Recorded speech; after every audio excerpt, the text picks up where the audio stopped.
Côte d'Ivoire, dans plusieurs communes d'Abidjan, à la mi-journée, les bureaux de vote étaient presque vides. Dans toute l'étendue du territoire, l'affluence était faible, la participation très inégale et l'enthousiasme inexistant. Dans plusieurs grandes villes, les Ivoiriens ont refusé de participer à cette élection qu'ils qualifient de braquage électoral, de fraude et pour le président Gbagbo, de coup d'état civil. Sur près de 20 millions d'Ivoiriens en âge de voter, environ 16 millions se sont abstenus, peut-être moins de 3 millions ont pris la peine de voter. Partout, on a senti un profond désintérêt, parfois même de la colère.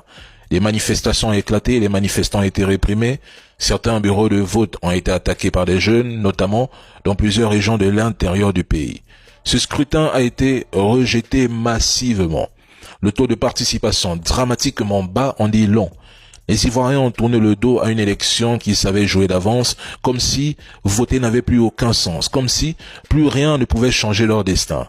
Et c'est un peu logique, dans le fond, parce que les opposants capables de battre Alassane Ouattara ont été neutralisés, écartés du jeu politique ou réduits au silence sous des prétextes juridiques taillés sur mesure.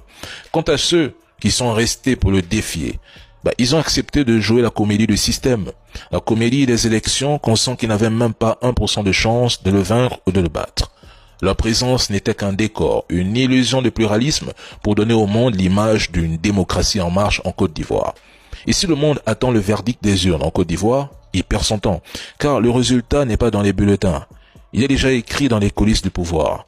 Alassane Dramane Ouattara sera proclamé vainqueur de l'élection présidentielle. Mais la seule chose à retenir ici, cette élection reflète qu'Alassane Ouattara a un soutien populaire limité, avec une participation très faible.